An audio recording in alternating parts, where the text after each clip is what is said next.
It's my great pleasure to introduce our next panel, which is Inside Mad, the usual gang of idiots on their most memorable spoofs and stories. So we are now going to go behind the scenes at MAD with historian, author, collector Grant Geissman, editor John Ficarra, art director Sam Viviano, and writer Dick DeBartolo. And they were really all at the heart of the magazine's creative publishing process for decades, working closely with the magazine's artists, writers, and staff to create and produce and share background on its uproarious content. These gifted Mad Insiders will share favorite stories from the field and reflect upon their most memorable experiences. And Sam will serve as moderator. And I'd just love to tell you a little bit about each of our contributors for this panel. And again, please don't hesitate to place your questions in the Q&A, and we will bring them up to the panel at the end. Dick DeBartolo is known as the Giz Wiz, and he's Mad's maddest writer, having been featured in every issue of Mad for the past 50 years. As the Giz Wiz, he appears on Ask the Tech Guys, hosts the Giz Fizz, and does a weekly podcast with Chad Johnson on the Giz Wiz. Dick is also the Giz Wiz on ABC's World News Now. He was an advisor to What Me Worry, the art and humor of Mad, and he recently appeared on a CBS Sunday morning show devoted to the exhibition. As did John Ficarra, who was hired as assistant editor for Mad in 1980, shortly after his debut as a contributing writer. He became Mad's editor-in-chief in 1985 with Nig Mecklin until 2004, a position that he remained in until 2018. His work has appeared in the New York Times, the New Yorker, the Washington Post, Newsweek, and many others. And he's currently a regular contributor of humor to the digital weekly Airmail. He was an advisor to What Me Worry, the art and humor of Mad magazine, and it was wonderful to work with him. Grant Geissman is the four-time Eisner Award nominated author of several books related to the EC Comics and Mad magazine, including Collectively Mad, the Mad and EC Collectible Guide, which I know is a Bible for many, and the history of EC Comics. He is also an Emmy-nominated guitarist and composer for co-writing the theme to 2.5 Men, and his most recent solo album, Blues, was nominated for a Grammy Award in 2022. Sam Viviano is an award-winning humorous illustrator specializing in caricature and cartooning for magazines, books, and advertising. His first cover illustration for Mad appeared in issue number 223 in June 1981.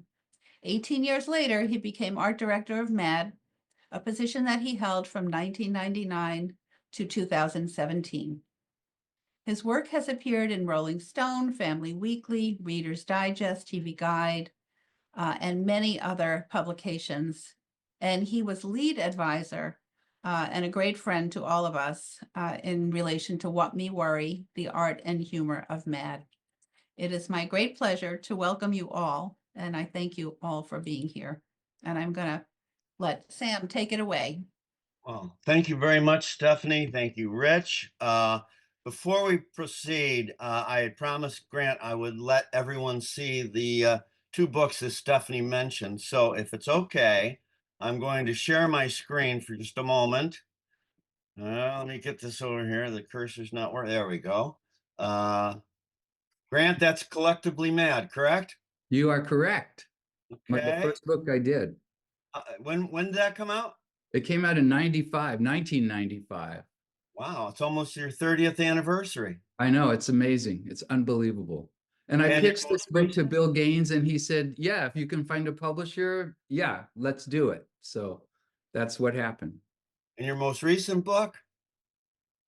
Published by Taschen. It's a giant coffee table book, the complete history of EC Comics, starting in around 1933 with MC Gaines, who was Bill Gaines's father, and coming up really to the present time. And when you say coffee table book, you mean it's about the size of a coffee table? Well, if your coffee table is about 15 inches high, yes.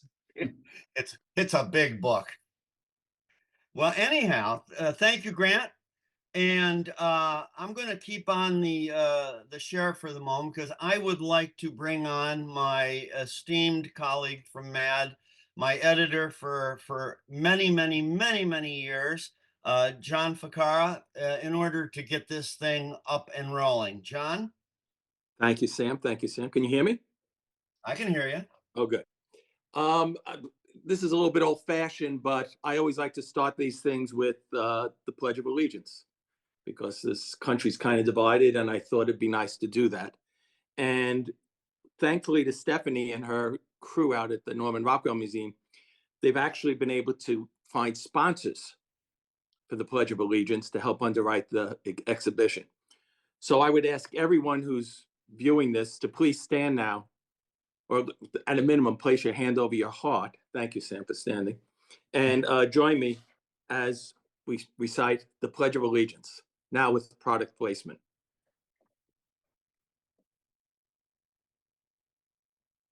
I Pod Allegra, Tootsie Fab, Fuji United, Franco-American. Banana Republic, Ford Chiclets Vans, One Nathan's, Wonder Bod, Disney Vagisil, Whisk-Listerine, Van Jergens, Hormel. Thank you. You can all sit now. That was Thank awesome. Actually, that was kind of sneaky on my part because we could only pick 3 of our favorites, and that's my 4th favorite. So, and I'd like to call out the writer, Darren Johnson, and the artist, Tim Shammy, for doing that. They did it a long time ago, and we've opened many shows with it, and I just love doing it. And now, to continue the festivities, I'd like to throw it to Dick, because Dick, I believe you prepared a brief history of MAD, correct? That is correct, and we'll just dive right in. So Mad Magazine started out as a 10-cent comic book, and it ended up as an overpriced magazine. And I really have to thank the folks at the museum, because when I first showed this history, Stephanie said, Dick, it's a little long. And I said, it's like 75 years of publishing. She said, okay, just use the whole thing. So that's why we were able to see everything today. Worked perfectly. It's a lot to take in, Dick, but I appreciate it. Anyhow, so now it's time for us to play Mad Picks. And we're going to start out with Dick. Dick, what's your first choice? Well, one of my favorite things is the Mad Choking poster.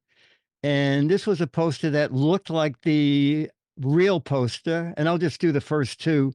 Number 1, find out what the victim is choking on. Step 2, do not order that dish for yourself.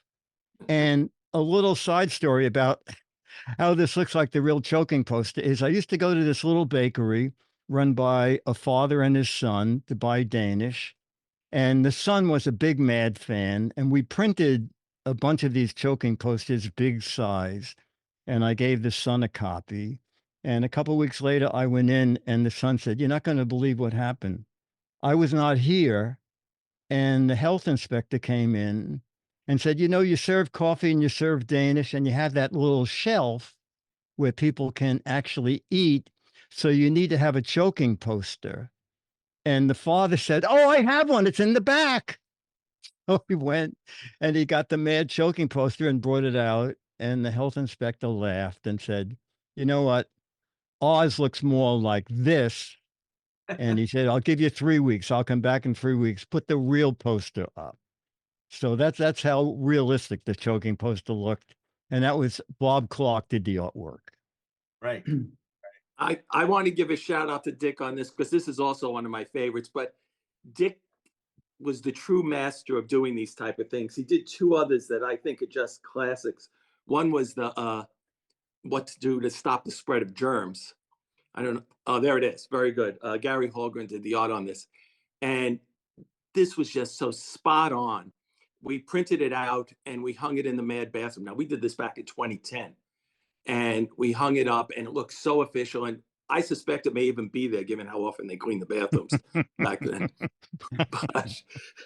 But it's a great rascally thing that we did. And if you go online, and I did it yesterday just to see if it was up, if you type in Germ Post, the Mad magazine, it will take you to a website that you can actually download this and print it out and hopefully put it in your bathroom and your school's bathroom and restaurant bathrooms that you go to, and just feel free to plaster these all over. My one regret was that we didn't think to do it at the Rockwell Museum, and have them put up in the Rockwell Museum bathroom. And the other one that Dick did was the Triple Bypass, which was just another classic Mad piece. Irving Schill did the photography on this. And a little funny side story is Irving is very kosher Jewish. So his wife would not let him film this inside the house. So he actually had to go out to his garage and stage this monstrous sandwich. So I just wanted to give an extra shout out, because working with Dick on these things was just always so much fun. And I want to tell him that nobody did it better. I especially want to tell him that now that he can't ask me for a raise. But if I understand, John, these are not your picks. You got another first pick, correct? That's correct. I'm just hogging the time. And what is your first pick, John? My first pick is the very first #1 thing that we did for the Mad 20. And for those of you who don't know the Mad 20, we started, I guess, in the 90s. And it was summing up the 20 dumbest people, events, and things of the year. And we really were still trying to figure our way on what this feature would be. And we did figure it out. It went on to be the perennial bestseller of Mad every year. But this one in particular I picked because I love the execution, but I love the backstory behind it. We were sitting for days in my office trying to come up with what should be the #1 thing. And we knew we wanted it to be the whole Ken Starr, Bill Clinton, Monica Lewinsky scandal, but we weren't sure how to attack it. And Nick Meglin came in to my office, and as he has frequently wanted to, was just a notorious punster, and just said whatever came into his brain, and frequently that turned out to be comedy gold.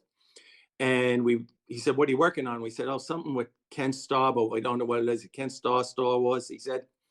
And it was just like a light bulb going off in the room. And it was me, Charlie Cadu, Joe Raiola, and David Shane, who were my associate editors at that point. And it just opened the door. And I turned, and I could not type it fast enough because the lines were just writing themselves.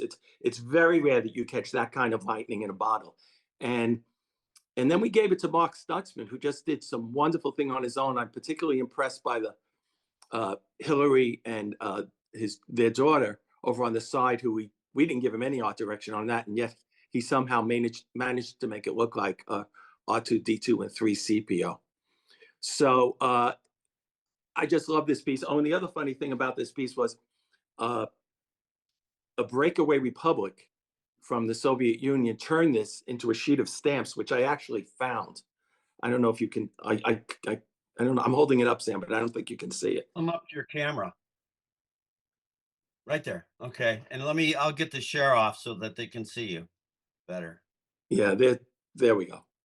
I found this upstairs. I even forgot that I had it. So I asked our attorneys, are they allowed to do this? Should we sue them? And he said, we can sue them only if you can get NATO forces to serve them with the papers. So that's one of my favorite picks. I just think it's terrific on a lot of different levels. Well, interestingly enough, I was talking with Joe Raiola the other day, one of our longtime editors. Is this showing on the screen now? Yeah. And Joe made the point that this really not only was the #1 of our very first Mad 20, but it actually kind of set the template for so many things to come as a piece of impact art that really captured whatever particular incident in politics or culture or society that we were looking to include in the Mad 20. So really, Joe speaks wisdom. That's absolutely correct. Yeah.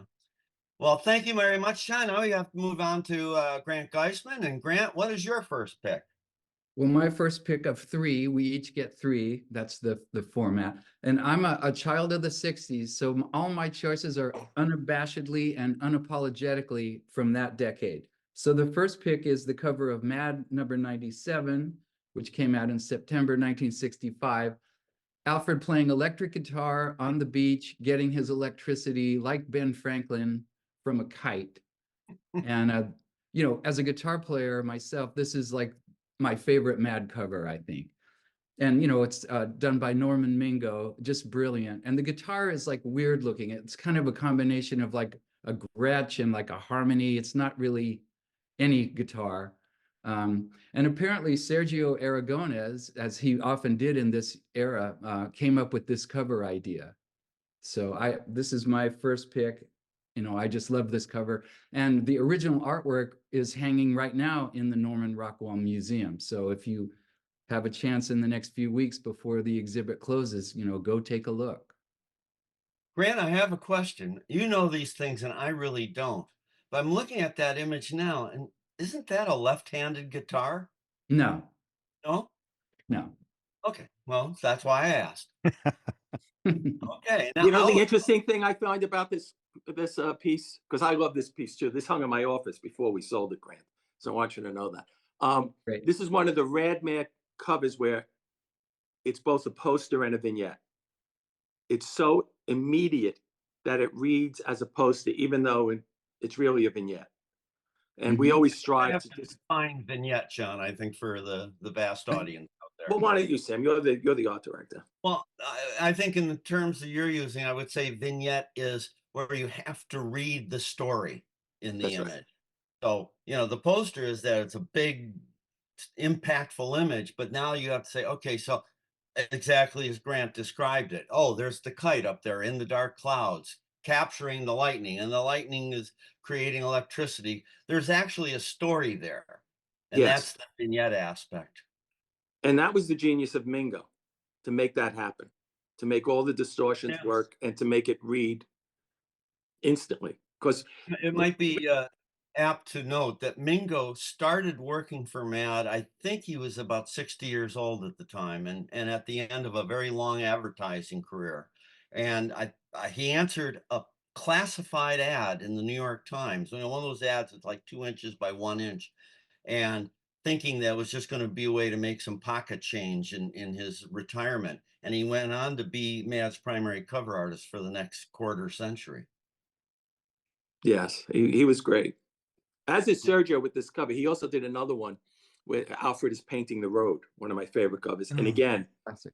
it reads as a poster, but it's actually a vignette cover. And we're obsessed with poster covers because we were primarily a newsstand magazine, and we wanted to catch readers' attention instantaneously and let them know what was going on. So it was always a very tough battle we had to fight.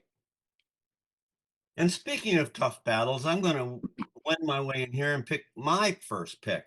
And I thought that I would start out with I think everybody has that one piece that they think of as this is what really made me get into Mad, and I would never forget this single piece ever in my life. And this one is a piece by Al Jaffe called If Kids Designed Their Own Christmas Toys. And this goes back to, oh, I forgot to put the date on this one, but I believe it's around 60. Hold on, I will tell you, because I got it here. 1963. And it's a brilliant conceit that kids would send letters to Santa showing what they want and then get back exactly what they drew. And I did learn many years later from Al himself is that he basically did this from backwards. He actually built the toys and then drew the picture based on the actual toy. And my understanding is that all of the original toys that were photographed by Lester Krauss are gone except for the rocket ship there on the far right. And that one is in the collection of Columbia University. I was told that by Karen Green, the curator of comic art at Columbia. Anyhow, So much for my turn. Back to you, Dick. What's your next choice? My next is a movie, and it was the big hit, The Poseidon Adventure, which I called the Poop Side Down Adventure. And the art for that was done by Mort Drucker. And the fun thing about writing a movie satire is if you can get a running joke. And with the Poop Side Adventure, I did find a way to do that.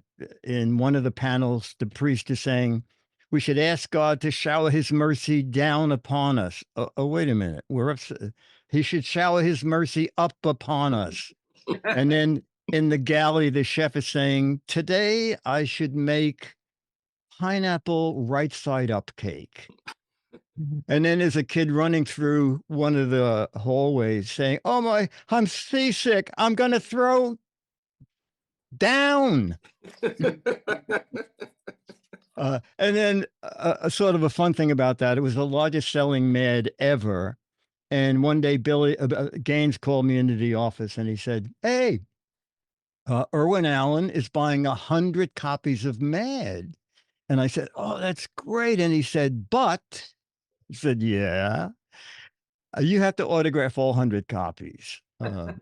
I said, can I do it on Mad time? And he said, yeah, why not? I said, okay, I write slowly. I'll do it. So it was fun. He wanted to give them to the cast and the crew. So I thought that was a real compliment for the piece. Dick, when you were writing that, did you have the idea for the running gag in the theater, or was it only afterwards that it came? I can't remember. I know that the three of us, we often, John, Nick, and I went to see the movie, and we always sat in the back row because we were making up lines during the movie and laughing like crazy. So I do not remember. No. Although, John, you were not on staff yet when this one was done. I was not on staff. I was a reader. Yep, same with me. Same with me. And I guess that brings us back to John for your second pick.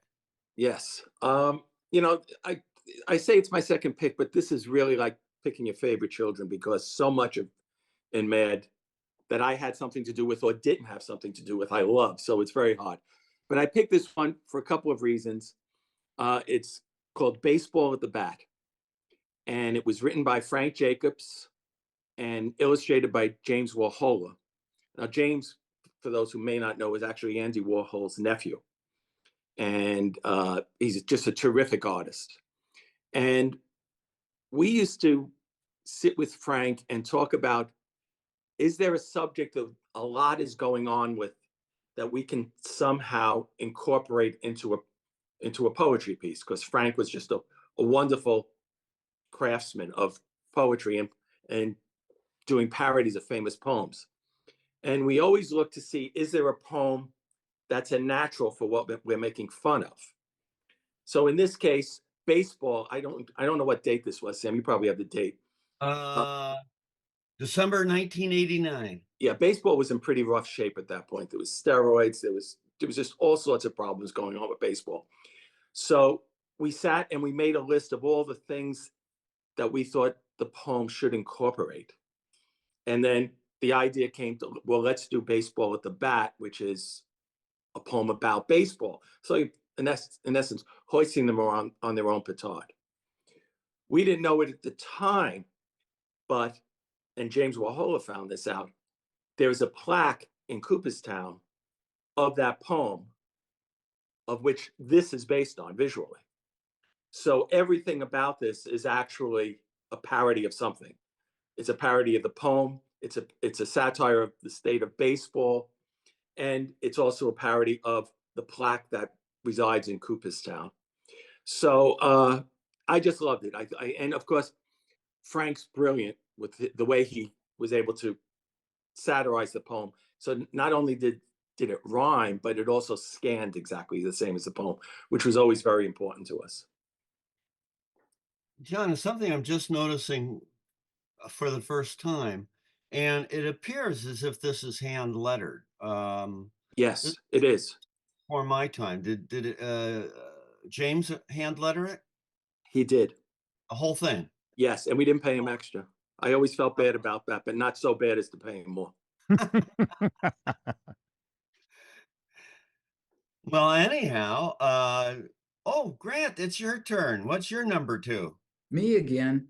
This comes from Mad number 115, December 1967, and it's Dick DeBartolo and Mort Drucker's parody of Star Trek, which Dick called Star Black.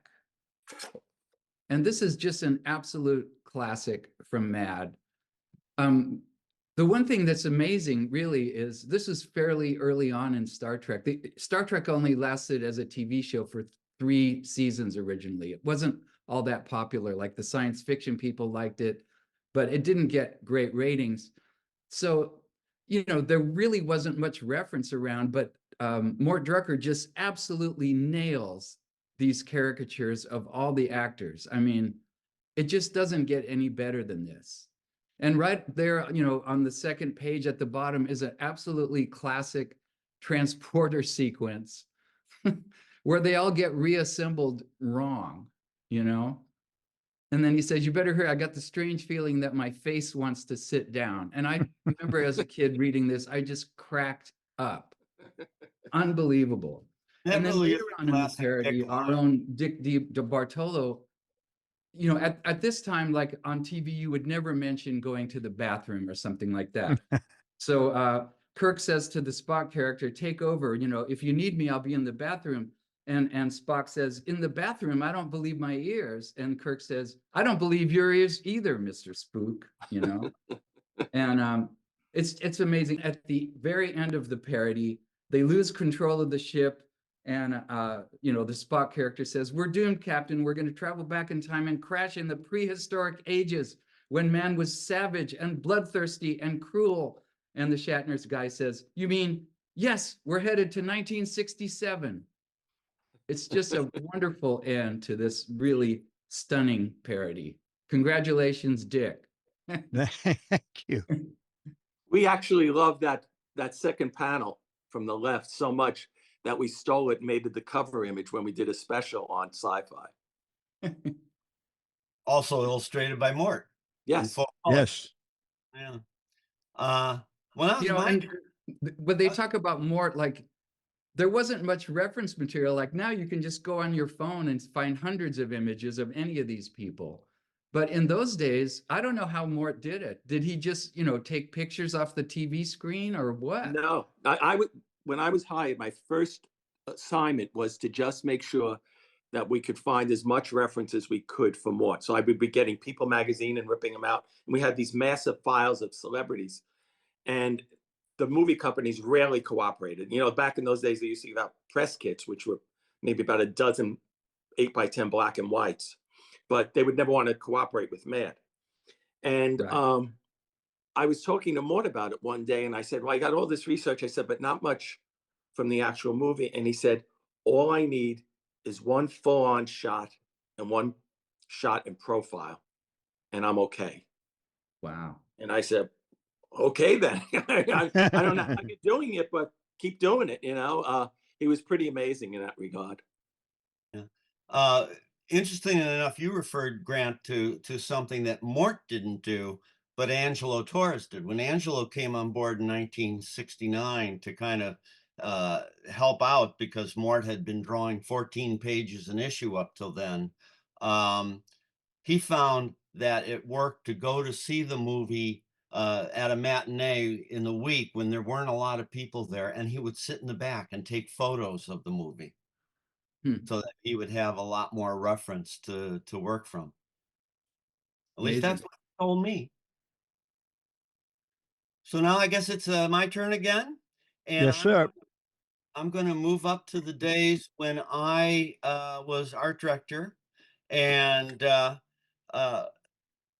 fortunately, I was able to put together a pretty good staff of people in the art department, mainly because as a cartoonist, I was not really the world's greatest designer. So I had a lot of really strong people, Nadina Simon and Ryan Flanders and Patty Dwyer and Doug Thompson and in the early days, Tom Niskowski and a little later on, Mike Lowe. But I did get to work directly with a lot of the great artists, including Mark Fredrickson, who did many of our covers in the 19 years that I was art director. And like most of the covers, it often started out with a sketch by our own John Ficarra. And then they just inked over it and took all the credit. I want that out there. John was always of the mind that we should simply just use his sketch because it couldn't get any better. But I countered with the fact that it didn't have a lot of color to it. So we contacted Mark, sent him the sketch. Actually, I think that what we did, we sent him a comp I put together in Photoshop to give a general idea of what we were looking for, which was Alfred sunning himself at the seaside while the oil slick waters came in on top of him. Mark jumped at this job, and his first sketch he sent to us was more or less similar to what I had sent him, although he decided on a view from above. But Mark was the kind, and I know he still is, once he starts working on a project, he's just jumping in up to his neck in it. And he thought, oh, maybe there's a different way to approach this cover. So he sent us this sketch the next day, which shows it from an entirely different point of view. And you can see there are actually two different sketches here, one with Alfred in the middle ground and one with him up in the foreground. We looked at this, we thought it was an interesting approach, but I think we all agreed that we liked the original idea where Alfred was this little figure in the lower right-hand corner of the figure of the cover, and that most of it was going to be this oily water. So Mark jumped back in, and over the course of the next 3 days, he kept sending us different comps, Now, Mark, at this point, was working solely in Photoshop. He had been a legendary airbrush artist at a very young age, and at some point he decided he was tired of breathing in all the fumes from the airbrush, went to LA, sat at the feet of a guy who was an expert in Photoshop for a couple months, and never touched an airbrush again. So all of this was done in Photoshop. And he, as you can see, kind of kept getting closer and closer and closer until finally the final cover, which was for our issue in October 2010, is our slickest issue yet. And that really, and John loves to tell this story, that we got that final image, we put the cover together with the logo and the type, sent it off to the printer. This is on a Friday. Monday morning, I got a call from Mark saying, is it too late? I made some changes to it. And I said, no, it is too late, Mark. The cover is sealed and delivered. So he was a joy to work with in that regard, because he really never ever gave us a half-done, half-baked job. His jobs were always fully baked. Sam, I don't know if you said it, but this was at the height of the BP oil spill. I did not say it, but yeah, but this cover was not random. So that this was really in the American zeitgeist at that point. Right. Yeah. So yeah, and it probably wouldn't register as strongly today as it did 15 years ago. That's correct. Yeah. So now I think we have gone for a full circle with the first two rounds. Now it's ready to start the lightning round. Dick DeBartolo, you're up. Okay, my third pick is the takeoff I did on the movie Sully, which we called Silly. And in the intro, we were sure to point out that we were making fun of the movie and not the heroic captain of the airplane. And so this is the opening splash. Actually, the term splash here could not fit better. The splash was always a 2-page of Mad Magazine, usually with the introduction to the movie. So there were a couple of reasons I like this. First of all, is the Tom Richmond art. Tom was great for adding stuff. For example, there's a Band-Aid on the nose of the plane. The plane has car, old-fashioned rear view mirrors. The entrance to the airplane is an old-fashioned doorknob. Superman or Spider-Man is being sucked through one of the jets. I am even in the splash. I had a workboat back then, and I am sitting in my workboat looking at everything that's going on. But the most fun was I was a huge frequent flyer. I worked for Goodson Todman, and they opened an office in LA. So I was constantly flying back and forth, and I got to make fun of all the things major frequent flyers are concerned about. Someone is saying, I hope they give us the mileage from the air to the river on our account. And someone else is saying, you know what? What part of the wing is first class once it's in the water? And someone else said, oh, fine, a crash landing. And now they have an excuse not to serve lunch. So it was a lot of fun doing all those jokes. And as I said, I love the artwork for this. I'm looking at it, and you made the point about all the extra gags. Tom joined us around 2000, I believe, 2001, and was a firm believer in the tradition of chicken fat, which began with the beginnings of Mad as a comic book, primarily in the work of Willie Elder. And I think it was Willie who actually coined the term chicken fat, meaning all those extra little gags thrown in the background. And it's not as easy to do as you might think, because we encountered artists who would work for Mad for the first time and get crazy with chicken fat to the point where it kind of obliterated the main gag. And Tom never, ever did that. The side gags are exactly that. They're background gags and they're peripheral, and you never lose sight of the main story that he's telling. So it's a lot more difficult than people realize than just drawing a picture. One of my favorites that Dick did mention was in the lower left-hand corner. He has Wilson from the movie Castaway, and of course Tom Hanks plays Sully in the movie. So Right. it was a really very nice marriage of two movies visually. And also, he had to take the liberty of putting New York actually on the wrong side. But however, that's where my workboat came in handy. Is I took Tom Richmond on my boat with a giant mirror, and we went down the river so that Tom could paint Manhattan on the other side of the Hudson. You So- truly so are a Tom company made a- man, Dick. You really are. So Tom made a special visit to New York from Minneapolis just for that? Yes, he did. He did. Okay. Well, John, it's your turn for the lightning round. Yes. And this may be a somewhat odd pick, so let me explain why I picked it. It's a piece by Paul Peter Porges called Pastimes for the Bedridden. And Paul Peter Porges was in many ways what I think many people imagine a mad cartoonist is. He was funny all the time.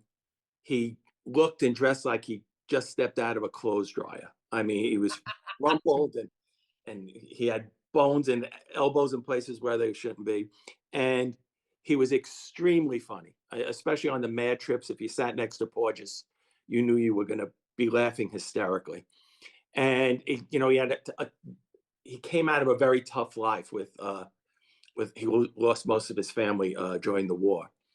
And he originally started just as a writer for Mad. And he used to team up with Paul Coker and do these, what we called filler articles or evergreen articles. And they're the type of article that could run in January, it could run in June, it could run in December.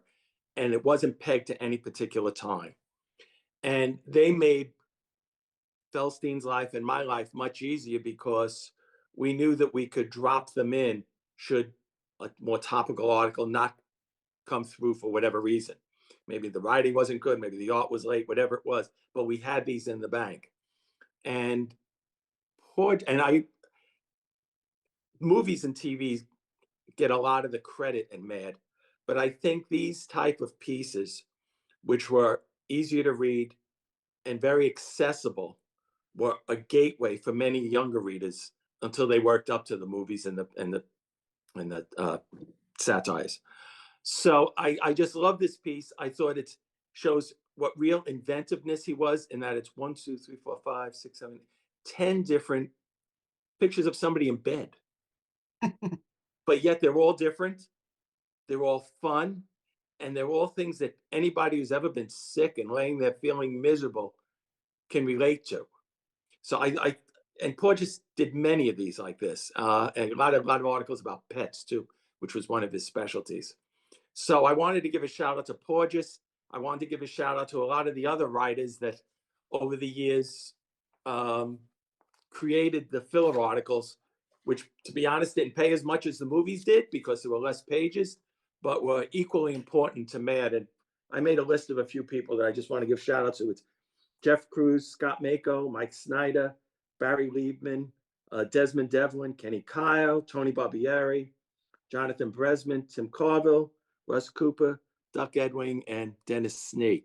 All guys who just really worked very, very hard for Mad over the years. And you know their work, but you may not know their names. Hopefully now you know their names. What were those names again, John? Incidentally, we've often talked, certainly John and I have, how so many Mad artists, their work looks like them, that they kind of draw themselves, and no one more than Porges. Porges looked like a Porges toy. And he was also frequently would work himself up into a lather where it became like, all right, enough. But nobody could calm him down except his wife, who was this petite little French woman, Lucy. And she would just look at him and go, okay, PPP, that's enough. And he would immediately stop, like a 4-year-old being pulled up in the carpet by his parents. They had a wonderful relationship. I think they were married over 50 years. And they were just one of the true highlights of my working at Mad, was knowing both of them. Yes, indeed. Well, unfortunately, we've run out of time, so we're no. Oh, wait a second, Grant. Grant, what is your final lightning round pick? Okay, well, my final pick is from 1964. So go to the first slide and don't go to the next one. I want to set this up a little bit. Absolutely. So in 1964, in the early 60s, there was a lot of ads like this for Breck shampoo, and they would always have a beautiful young woman with luxurious, shiny hair, flowing hair. And these were everywhere in magazines at that time. And then the Beatles appeared on Ed Sullivan on February 9th, 1964. And, pop music changed forever. And even, pop culture changed forever. And Mad did then what it always has done, which is make fun of whatever is happening in the world at the time. So Mad's answer to these Breck shampoo ads and the Beatles happening was the back cover of Mad number 90 from October 1964. And it looks like this, Sam. And it's just incredible. The artwork was done by Frank Frazetta. Probably, he was making the transition from being a comic book artist in the 50s to being eventually really the most famous fantasy and science fiction artist that ever was. But this is pretty early on in his career. And he just nails Ringo Starr. And I'm not sure who wrote this. It might have just been like a staff thing, like guys sitting around and writing this. But it's just a stunning, parody of the Beatles and the Breck shampoo ads. And, it's amazing. So that's my pick. And John, do you want to chime in on how this might have been created with staff people? And I don't think it was staff. I think someone No? wrote this. Yeah, back in those days, the staff wasn't writing that much. It was only much later that the staff took on more of the writing. I don't know who wrote it. I would, maybe Frank. That sounds maybe a little like him and something he would do. But Grant, tell us what happened to that artwork and break everybody's heart. Well, this artwork, which is incredibly beautiful, it's not very big. I don't know, maybe like a foot tall or less. But this hung in Feldstein's office at MAD. And it was on, I guess, I don't know what north, south, east, or west, but whatever facing wall it was on, the sun would come in every morning and hit this thing for years and years and years, to where now the piece is, you know, faded down to about half of what you see there now because of the sun, and which is an incredible tragedy. And Feldstein says it happened so, you know, little by little over time. I never noticed it until all of a sudden it's like, wait, what happened to this? You know, It wasn't And- even on a wall. It was actually in the window, because oh, it was sitting in the hanging window. when I took over that office. It was actually in the window, inches away from the window pane.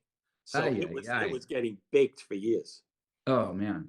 And this, incidentally, this is only one of 3 pieces that Frazetta ever did for Mad. He also did another back cover that was a parody of Tarzan, which is also now hanging at the Rockwell Museum, Stephanie. So an incredible piece. And then years later, and John can speak to this, and Sam, he did Frazetta did a front cover, a parody of Judge Dredd. And maybe you guys can speak to that. Frank didn't want to do it. He was sorry he did it. He didn't want, you know, I don't think he Kind wanted of to did work it that as a hard. favor to Nick, right? Yeah, he did it as a favor to Nick, because he and Nick and Angelo Torres went way back. And if you ever see the Frazetta documentary, by the way, there's a wonderful scene at the museum, and all the Frazettas are hanging there. And there's Nick with a little paintbrush, pretending like he's touching up one of Frazetta's paintings. Nick also used to like to brag that he told Frank, you got to get out of this sauce and sorcery business and branch out, and you're just not going to make it. So Nick was famous for his great career advice as well. But yeah, and the other famous, this came up at the Rockwell Museum because I was talking to one of the guys who works for one of the big auction houses. I guess it's the one in Texas. And Heritage, yes. And he was in the room with Frazetta. And when the painting first came in, the background was a little dark.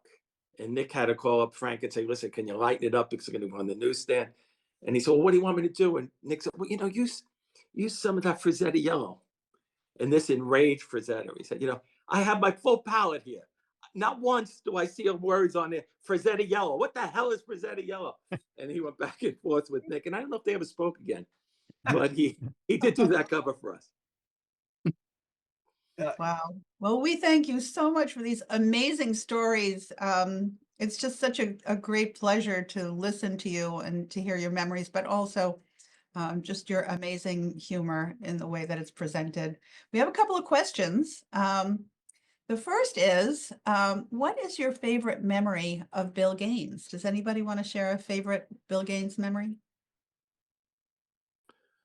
Well, one, I'll go, because, and then please stop me if I go on too long. Stop, John. Very early on, in the days of fax machines, I went out to pick up a fax, and it came from Canada. And it was a newspaper story about a teacher who had been cutting out Sergio Aragone's little marginals and pasting them in the corner of test papers before he ran them off on the mimeograph machine. And he figured it was a fun way to make kids at ease, so if they were nervous about the test and what have you. Well, one self-righteous do-gooder went to the school board and said this was terrible, they were corrupting youth, and they demanded that the teacher be fired. And the teacher really was up against it, because not only did he think it was going to be fired, now that the story was out, he thought that Bill would sue him for copyright infringement. So I brought the fax into Bill, and he read it, and he said, Jesus Christ, one of his favorite expressions. And he picked up the phone, and within an hour, he had gotten people to track down the teacher, got the teacher on the phone, and told him not only wasn't he not being sued, but Bill was going to pay all his legal fees to go up against this self-righteous piece of work. And the guy did keep his job, although he could not cut out Sergio cartoons anymore. But I thought that very early on, I said, okay, I'm working for a stand-up guy here. Wow, that's a great story. I remember Bill giving each of us a letter saying that if we are ever personally sued for anything we've written and published by Mad, that Bill will take care of all the bills and hire the lawyer, whatever we needed. And I thought that was really a reassuring thing for a publisher to do. Well, my Bill story is Yeah, I came in a lot later than Dick, obviously, and even a little later than John. And as a freelancer, I didn't get to know Bill as well as the others. But I had done a job. This was shortly after my first Mad trip in 1987, and it was a piece called Mad Visits a Comedy Club. John, was that by Charlie? No, I think it was Mike Snyder, but I could Okay. be wrong. Yeah, I wasn't prepared for it, so I didn't look it up. At any rate, there's a gag in there that made me need to look up photos of Dave Burke because they included him in. The gag was basically, who's that guy writing down, scribbling things at the bar? He said he's copying all the jokes so he can put them into his article in Mad Magazine. And so since I had been on a trip and I had photos of all the people, I decided to fill the entire 2 pages with caricatures of mad artists and editors and whatnot. And this was not really expected by Nick and John. And when they saw it, they brought it into Bill to show him. And suddenly I'm waiting in John's office and I hear this roar of laughter, which I later learned is what everybody always hoped to get, was Bill Gaines' seal of approval by that laughter. And then they came back in and they said, well, here's your check, because Bill used to pay on delivery. Here's your check for the article, and here's an extra check. Bill liked this piece so much, he's giving you a bonus. And so that really sealed it. I was mad for life then. Wow. Well, from my point of view as a historian, Bill Gaines was so tolerant and you know, and giving to the fans and people that would ask questions about the old EC comics and the old Mad days, and Bill was just incredibly generous with his time, answering questions and doing interviews. And he was as big a fan of Mad and the old EC comics as anyone was. So he was just a tremendous guy, and you know, greatly missed. Don't look now, Is he Grant, dead? over your shoulder. But no, Bill is not dead, but I think Elvis is dead. Oh, okay. Okay. At least he's left the building. Exactly. Great memories. We've got a couple more questions here. Let's see. Before the Richard Williams Rockwell spoof of 2002, did Mad staff ever consider other Rockwell spoof ideas? And how was the first one selected? And how do you think Rockwell would have reacted? What was the first Rockwell? We did many. We did a couple of different kinds. We did spoofs of actual paintings, like the one of the Rockwell's self-portrait. We did that, but we also did, and we did the one, the marriage license, which was a direct takeoff, and another one of, I don't know what it's called, with the police officer and the little kid at the soda shop. And then we did scenes that would have been inspired by Rockwell and the way he interpreted America. So we did one one Saturday morning at Doc Johnson's, and it's this bucolic New England scene, very Norman Well-esque, but there were people protesting abortions on both sides and screaming at each other. So we use Rockwell in several different ways. I don't remember the very first Rockwell that we did. I think the It might first not have one, been the first, but in the early 60s, there was a back cover parody of the Saturday Evening Yes. Post, one of Rockwell's covers. So The conversation, right? but even It was- earlier. no, in the earlier, like in the early early, there was a 60s, back cover, like once a year they would, Saturday Evening Post would do the Ben Franklin bust kind of thing. And I can't remember exactly what it said, but anyway, it was a parody of that and parodying. Oh, and even before that, in the 50s, there was the Crest toothpaste That was parody one with the juvenile delinquent with his teeth knocked out. And it was Norman Rockwell, but signed Norman Rock and Roll. That one I think was painted by Kelly Freeze. That's right. Great, thank you. And also, And- Mad did the Four Freedoms very, very early on. I think in the 30s, wasn't it? Yeah. Ahead of Rockwell. And he knocked Even us- before Rockwell was Yeah. born. Poor Rockwell. That's great. So let's see. How many times has Mad been sued over the years? Any of them stand out as a particularly unusual case? Well, Do you want me? Should I tell this story? The most famous. Yeah, Jacobs, right? Yeah, Frank Jacobs. We did a Mad songbook, and it was all the lyrics to popular songs at the time, and we put up on the top, maybe sung to the tune of. And one of them was "Blue Skies," Irving Berlin's song, and we called it Blue Cross, and it was all about health insurance. And Rockwell, Rockwell, Irving Berlin was extremely litigious, and he sued Mad, saying that we had infringed upon him. And it went to the lower courts, and it was Berlin and other artists who were also parodied. And the decision was sort of down the middle. The judge said, well, maybe on a couple they infringed, on a couple they didn't. And Bill was very happy with this decision because he was afraid he was going to lose the magazine over this had Irving Berlin really prevailed. But Berlin was like a dog, and he appealed it to the New York State Appeals Court, Judge Julius Kaufman. And Kaufman ruled a slam dunk for Mad, basically saying, Mr. Berlin, you do not own an iambic pentameter. And if I ruled in your favor, every time somebody warbles a song in the shower, they're going to have to mail you a 25-cent royalty. So we were very happy about that. Obviously, Berlin was not, and appealed it to the Supreme Court, which declined to hear the case. And that basically became the very first music parody law, of which a lot of the morning DJs and everything then were able to do things, especially since we didn't actually show the music. We were just showing the words. The upshot to all of this is many years later, a biography came out about Irving Berlin and how did he get his start playing piano in saloons doing parodies of famous songs of the time. So the hypocrisy is thick, but it's also that hypocrisy that's kept him in business all these years. Yeah.